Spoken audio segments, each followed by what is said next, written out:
ان کی جو ارننگ ہے وہ کافی کم ہے. ان کا جو ریٹرن اگر آپ دیکھیں کہ وہ کتنی وہ محنت پورے سال کرتے ہیں, ان کی ارننگ کم ہے. اصل ارننگ جو لے کے جاتا ہے وہ اینڈ ریٹیلر جو ہے, جو آگے بیچ رہا ہوتا ہے مارکیٹس میں, یا پھر بیچ کے جو لوگ ہوتے ہیں جو وہاں سے مڈل مین جو بروکرز ہوتے ہیں وہ جو وہاں سے اٹھا کے پھر مارکیٹس تک پہنچاتے ہیں. اصل ارننگ ان کی ہے.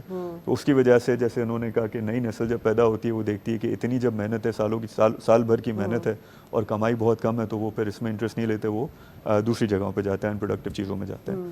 تو یہ کچھ وجوہات ہیں. فارمنگ اور اس کے لائف اسٹاک میں ایک مسئلہ یہ بھی آ رہا ہے کہ جانوروں میں جس طرح سے ڈیزیز اب آنے لگے اس سے بھی بہت نقصان ہو رہا ہے. جی, اس سے بھی نقصان ہو رہا ہے. اور آج ہی میں پڑھ رہا تھا کہ ہمارے پاکستان میں لمپی اسکن ڈیزیز جو ہے, جیسے ہم ابھی بات کر رہے تھے, اس کو ایک نیشنل ایمرجنسی ڈکلیئر کیا ہے.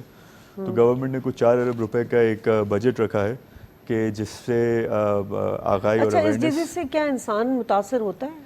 ابھی تک کوئی چیز کلیئر نہیں ہو یہ سکتی. ابھی تک کلیئر نہیں ہوئی ہے اس میں کہ انسان متاثر ہوتا ہے, لیکن اس سے ہماری اکانومی اور اوور آل سیکٹر کو کافی وہ ہوگا, افیکٹ ہوگا, کیونکہ اس میں جانور کی مورٹیلٹی کا کچھ فگر آیا ہے 1 to 5%, کہ 1 سے 5% جتنے بھی جانور ہیں وہ جو افیکٹ جب ہوتے ہیں کہ تو وہ اس سے مر سکتے ہیں.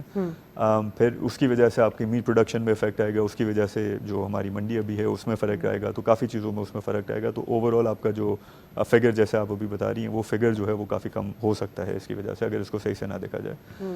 تو یہ 4 سے 5 ارب روپے جو بھی ڈکلیئر کیے گئے ہیں, وہ گویا کہ یہ اچھی اماؤنٹ ہے, لیکن جب ہم دیکھتے ہیں اوور آل نمبر, جیسے آپ بتا رہی ہیں کہ 500 ارب روپے, اور اس کو ہم کمپیئر کرتے ہیں 5 ارب روپے, تو 5 ارب روپے ہم لگا رہے ہیں ایک سیکٹر کو بچانے کے لیے جو 500 ارب ہمیں کما کے دے رہا ہے, تو وہ بہت کم لگتا ہے. تو ہمیں کافی یہاں پہ پالیسی انٹرونشن کی ضرورت ہے, سوچ کی ضرورت ہے کہ ہم ایک تو پروڈکٹیوٹی کو کیسے بڑھا سکیں, پھر جو یہ ڈیزیزز آ رہی ہیں ان سے کیسے بچا سکیں, اور اوور آل سیکٹر کو فارمل طریقے سے کیسے ہم لے کے. تو اب یہ جو ایکٹیویٹیز ہوئی ہیں, آج چاند رات ہے, اور کووڈ کا بھی ایک دوبارہ سے ہم دیکھ رہے ہیں کہ وبا جو ہے وہ دوبارہ پھیل رہی ہے, تو اس میں کیا کوئی مطلب ایمرجنسی لگانے کی ضرورت تھی, یا بس ابھی جیسے ہو رہے چلنے دیں؟ یہ بڑا کنٹروورشل ٹاپک ہے, لیکن کیونکہ ہم نے وہ پریکاشنز نہیں لی جو ہمیں لینی چاہیے تھی آج سے 2 یا 3 ہفتے پہلے, تو ہم 2-3 ہفتے لیٹ ہو گئے ہیں.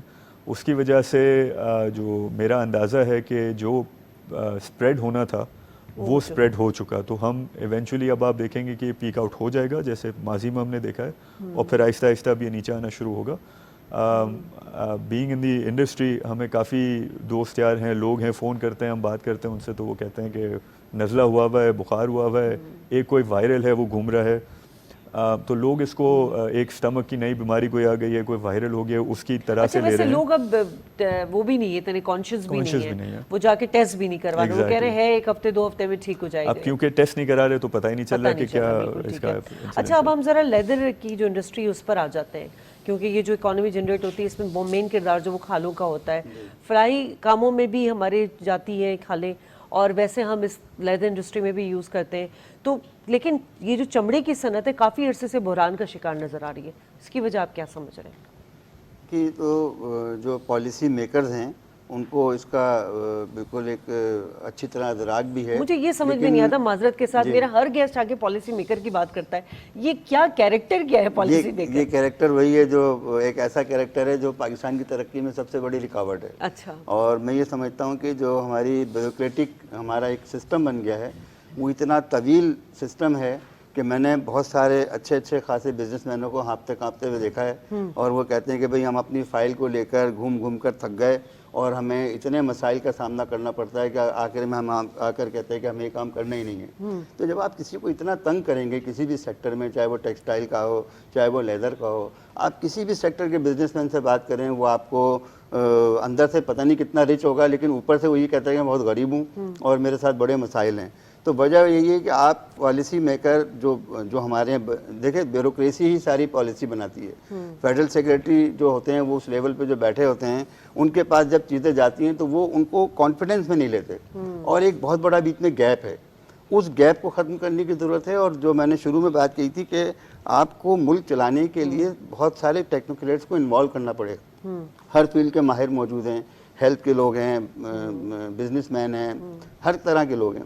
تو آپ ان کے جو اچھے لوگ ہیں, جو مخلص ہیں, جو وطن سے محبت کرتے ہیں, اور سب کو پتہ ہے وہ کون لوگ ہیں, آپ ان کو بٹھا کر اس پالیسی میں جتنی سہولت ہو سکتی ہے وہ پیدا کریں.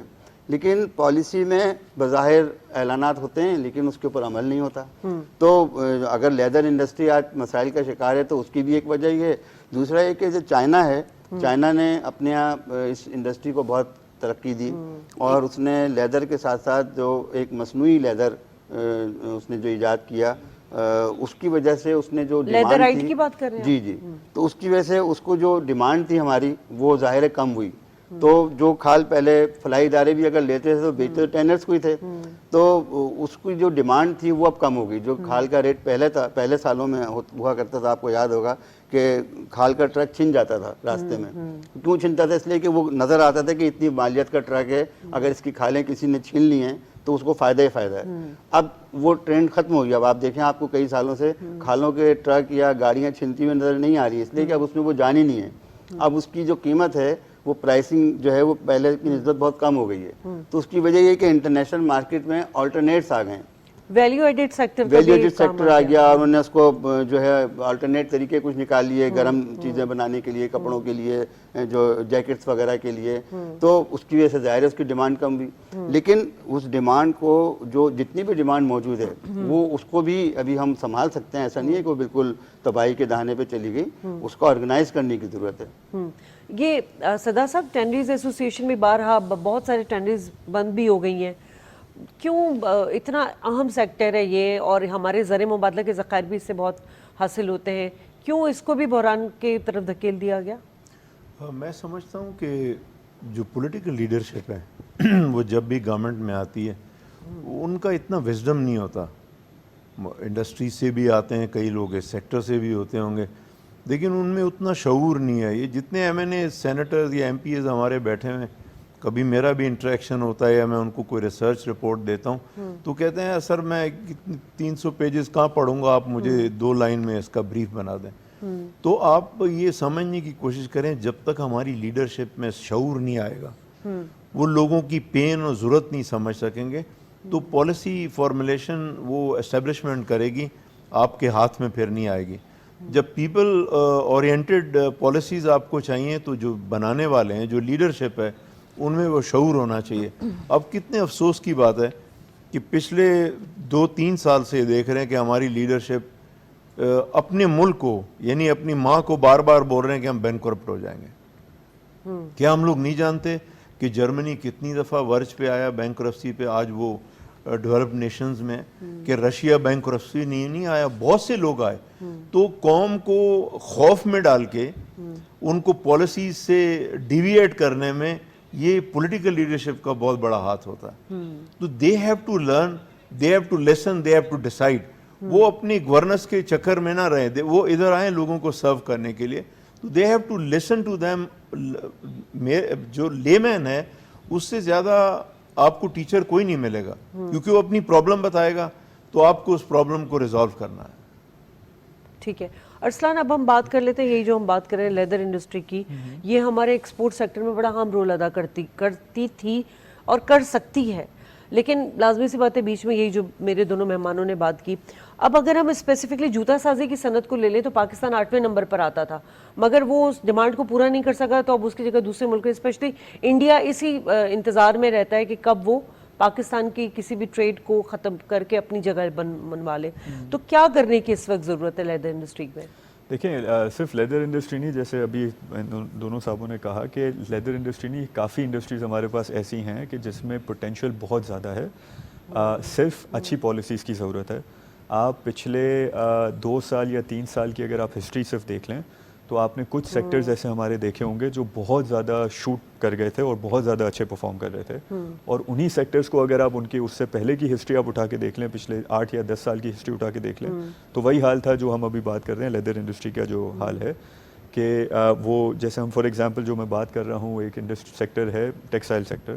تو 3 سال پہلے کا اگر ہم اٹھا لیں 8-10 سال کی ہسٹری, تو اس میں ٹیکسٹائل فیکٹریز بند ہو رہی تھیں, فیکٹریز بکنے پہ آ رہی تھی, خریدار نہیں تھے. اور پچھلے 3 سال میں ہم نے دیکھا کہ ٹیکسٹائل فیکٹریز اپنی کیپیسٹی بڑھاتے جا رہی ہیں, ایکسپینشن کرے جا رہی ہیں. آرڈرز اتنے ہیں کہ باتیں ہو رہی تھی کہ 1-1 سال 2-2 سال تک آرڈر بکس فل ہوئی ہوئی ہیں, 2023-2024 تک آرڈر بکس فل ہوئی ہوئی ہیں. اور تو یہ ساری جو چیزیں ہو رہی ہیں یہ ساری پالیسیز کی وجہ سے ہو رہی ہیں. ٹھیک ہے. ہم نے جیسے ابھی اس کی بات کی, ایگریکلچر سیکٹر کی بات کی, کہ اگر ہم جو نوجوان پیدا ہو رہا ہے وہ نوجوان وہاں پہ یہ کہتا ہے کہ ہاؤسنگ سوسائٹی, فار ایگزامپل جو انہوں نے ایگزامپل دی کہ ہاؤسنگ سوسائٹی مجھے کھولنی ہے, وہ کیوں یہ سوچتا ہے؟ وہ سوچتا ہے اس لیے کہ وہاں پہ ریلیٹیولی محنت وہاں پہ بھی بہت ہے, بٹ ریلیٹیولی محنت تھوڑی کم ہے, آمدنی زیادہ ہے. یہی 2-4 فیکٹرز ہوتے ہیں. اگر وہ 2-4 فیکٹرز کو ہم کیٹر کر لیں اور وہ 2-4 فیکٹرز ہم ان جگہوں پہ دیتے جہاں پہ ہمیں کام نکلوانا ہے, تو آپ کو دکھے گا کہ بزنس مین بھی, آپ کو دکھے گا فارمرز بھی, آپ کو دکھے گا کہ دیہاتی لوگ بھی, یہ سارے پھر اس سیکٹر اور اس انڈسٹری میں جانا شروع ہو جائیں گے. تو اگر ہم ایگریکلچر کی اگر پھر سے بات کر لیں کہ فار ایگزامپل اگر ہم وہاں پہ کوئی پرائس سیٹ کر لیں, پرائس فکسنگ کر لیں کہ جو انٹرمیڈیریز ہیں وہ اتنے میں ہی خریدیں گے کہ جس میں ایک ریزنیبل پروفٹ ہمارے فارمر کو اور کسان کو مل جائے گا, تو اس میں پھر آپ دیکھیں گے کہ نہ صرف آپ کے جو گاؤں کے لوگ ہیں, آپ کو دکھیں گے کہ شہر کے لوگ بھی فارمنگ میں گھسنا شروع ہو جائیں گے, کیونکہ پروفیٹیبلٹی وہاں پہ زیادہ ہے. تو یہ اگین پالیسیز کی ہم بار بار بات کرتے ہیں, اگر ہم تھوڑی سی پالیسی میکنگ پہ بہتر کام کر لیں تو یہ جو آپ نے شو میکنگ کی بات کی, آپ نے لیدر انڈسٹری کی بات کی, ہم نے ایگریکلچر کی بھی بات کر لی, یہ ساری انڈسٹریز ایسی ہیں کہ جس میں بہت زیادہ پوٹینشیل ہے پاکستان کو ارن کرنے کا. ٹھیک ہے. اس میں تھوڑا سا ایڈ کر دوں, اس کی آپ کے سوال کی تھوڑی سی اور اس میں ہو جائے گا کہ انفراسٹرکچر ڈیولپمنٹ جو ہے وہ ہمارے یہاں بہت کمزور ہے. جتنا بزنس مین ہے, ہم آئے دن ان کی خبریں یہ شائع کر رہے ہوتے ہیں کہ ان کو پانی نہیں مل رہا ہے, ان کو بجلی نہیں مل رہی ہے, ان کو گیس نہیں مل رہی ہے. دیکھیے کوئی بھی انڈسٹری جو ہے وہ ان 3 چیزوں کے بغیر تو نہیں چلے گی نا.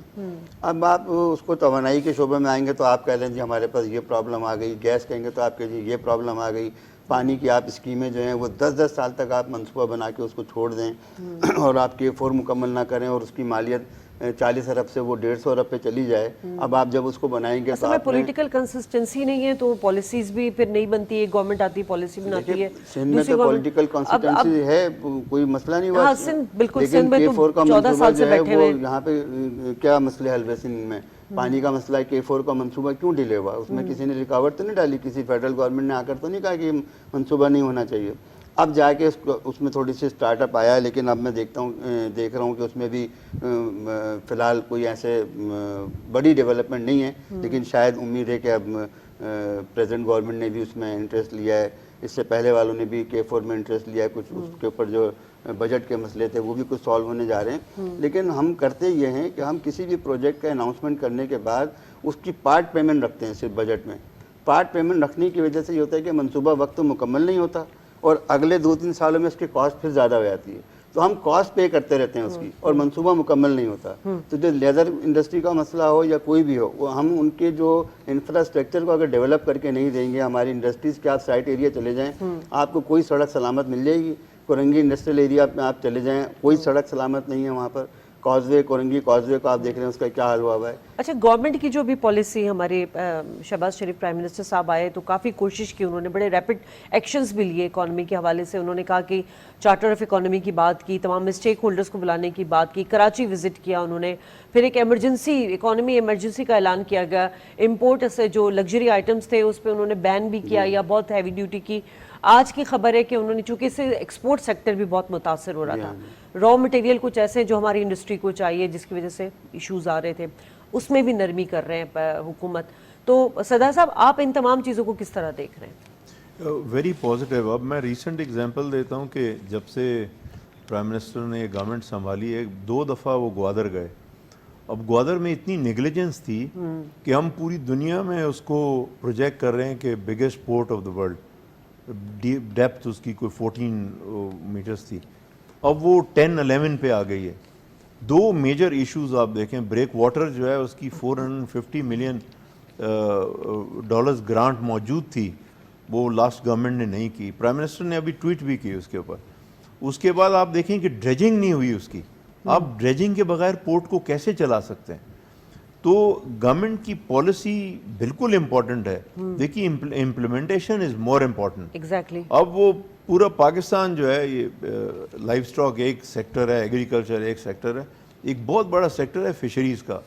ہمارا 1100 کلومیٹر ہماری کوسٹ ہے, بلوچستان کی 800 کلومیٹر کوسٹ ہے.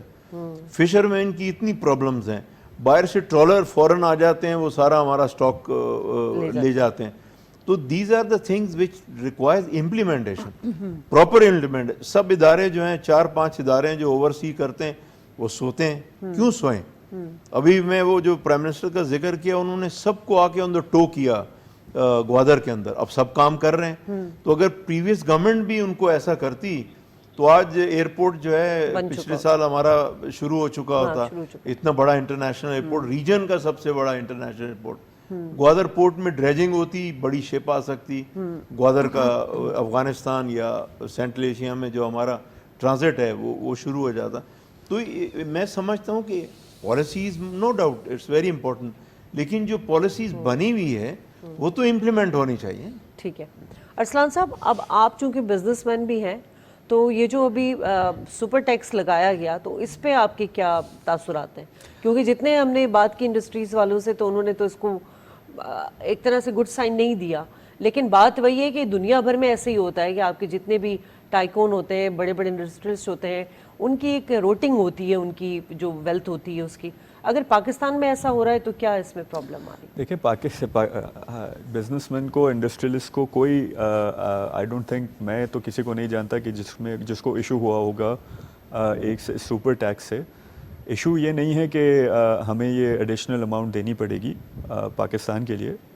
ہمارے یہاں پہ جو میجورٹی لوگ یہاں پہ رہ رہے ہیں اور کام کر رہے ہیں وہ نیشنلسٹ آپ کو دکھیں گے، کیونکہ یہاں پہ چیلنجز بہت زیادہ ہیں، لیکن ان چیلنجز میں رہتے ہوئے ہمیں کام کرنا ہے. تو ایشو یہ نہیں ہے کہ سپر ٹیکس ہمیں بھاری لگ رہا ہے. ایشو یہ ہے کہ جو ٹیکس نیٹ میں لوگ آلریڈی آئے ہوئے ہیں، ہر سال ہم دیکھتے ہیں کہ ان پہ زیادہ سے زیادہ بوجھ ڈالا جاتا ہے اور وہ بوجھ پھر ختم یا ہٹایا نہیں جاتا، وہ بوجھ بڑھایا ہی جاتا ہے. تو ہر سال یہ بوجھ بڑھتا ہے. اب یہ بات ہوئی تھی کہ یہ ون ٹائم سپر ٹیکس ہے، کہ ہمیں نہیں لگتا کہ ون ٹائم ہوگا، کیونکہ جس حساب سے پاکستان کے حالات ہیں تو یہ گوئنگ فارورڈ کنٹینیول بیسس پہ ہر سال اس کی ضرورت پڑے گی. اب having said all of this, ہمیں دیکھنے کی یہ ضرورت ہے کہ ہم یہی فنڈنگ جو ہے ون ٹائم ہم لے لیں، کوئی مسئلہ نہیں، بٹ یہی فنڈنگ ہم ہمارے over all scenario, over all picture میں ہم کہاں سے اور ایڈیشنل فنڈنگ ہم ریز کر سکتے ہیں. کون سے ایسے سیکٹرز ہیں جہاں پہ ہم نے سبسڈی دی ہوئی ہے جو جس سبسڈی کو ہم کم کر سکتے ہیں، کون سے ایسے سیکٹرز ہیں جہاں پہ ہم ایکسپورٹ ہماری بڑھا سکتے ہیں، کون سی ایسی جگہیں ہیں جہاں پہ ہم اچھی پالیسی بنا کے ان کو اس کو امپلیمنٹ کر کے وہاں پہ ہم اس کو سہولت دے سکتے ہیں. تو یہ ساری چیزوں دیکھنے کی ضرورت ہے. ہم دیکھیں کہ ہمارے جو فورن ریمیٹنسز ہیں وہ ہر مہینے انکریز ہو رہی ہیں، اور ابھی جون کا جو نمبر آیا ہے وہ ریکارڈ نمبر ہے کہ پورے ہماری ہسٹری میں اتنا زیادہ ریمیٹنس نہیں ہوئی ہے. تو یہ کچھ اچھی پازیٹیو سائنز ہیں، بٹ ہمیں جو 3-4 چیزیں ہیں جو اوور آل ہماری جی ڈی پی فگر کو یا ہمارے ریزروز کے فگر کو بڑھاتی ہیں، ایکیومولیٹ کرتی ہیں، ہمیں ان ساری چیزوں پہ دیکھنا ہے. تو ہمیں دیکھنا ہے کہ ہم ہماری ایکسپورٹس کیسے بڑھا سکتے ہیں، کون سے ایسے سیکٹرز ہیں، جیسے آپ نے بات کی کہ کچھ سیکٹرز ہمارے ایسے ہیں کہ جس کی ایکسپورٹس کم ہو رہی ہیں. تو وہ کیوں کم ہو رہی ہیں؟ Why are they declining? جب اوور آل ہم دیکھیں دنیا میں اس کی ڈیمانڈ انکریز ہو رہی ہے لیکن ہماری ایکسپورٹس کم ہو رہی ہیں، تو یقیناً ہماری ہی کچھ چیزیں خراب ہیں جنہوں ہمیں صحیح کرنے کی ضرورت ہے. اسی طریقے سے جو ہم اسپینڈنگ کر رہے ہیں ہر سال، وہ اسپینڈنگ ہماری بڑھتی جا رہی ہے. کچھ سیکٹرز ایسے ہیں کہ جہاں پہ اسپینڈنگ ہمیں کنٹین کرنی چاہیے، ایٹ لیسٹ سیم رکھنی چاہیے. ہم دیکھ رہے ہیں ان سیکٹرز میں 15 سے 20% جو اسپینڈنگ ہے وہ ہر سال انکریز ہو رہی ہے. تو جب ایک ملک ایک مشکل اس میں پہلو سے گزر رہا ہے تو جو لوگ ٹیکس نیٹ میں ہیں وہ تو ہیلپ کرنے کے لیے تیار ہے، اور ہم ہمیشہ آگے بڑھے ہیں، ابھی کریں گے. لیکن کچھ ایسے سیکٹرز ہیں، کچھ ایسی جگہیں ہیں کہ جہاں پہ جو اسپینڈنگ ہے اس کو کنٹین اور کنٹرول کرنے کی ضرورت ہے، تاکہ اوور آل پاکستان کا جو ڈیفیسٹ ہے وہ کم ہو سکے، سرپلس میں ہم آ سکیں انشاءاللہ. بہت اچھی آپ نے بات کی، اور پروگرام کا وقت بھی ختم ہو رہا ہے تو میں آپ تینوں مہمانوں کو شکریہ ادا کرنا چاہوں گی. ناظرین، چونکہ ہمارا پروگرام ایسے ٹائم پر ہو رہا ہے کہ کچھ دیر بعد ہی جو ہے وہ چاند رات کا آغاز ہو جائے گا، اور دعا یہی ہے کہ یہ جو عید الاضحیٰ میں جتنی قربانیاں ہیں، اس قربانی کے عوض اللہ پاک ہمارے ملک کو معاشی مستحکم سے ہمکنار کرے، اور ہمارے جو پرائم منسٹر صاحب ہیں اللہ تعالیٰ ان کو اور ہمت اور استطاعت دے کہ وہ تنگ دہی کے ساتھ اس ملک کی معیشت کو سنبھال لیں.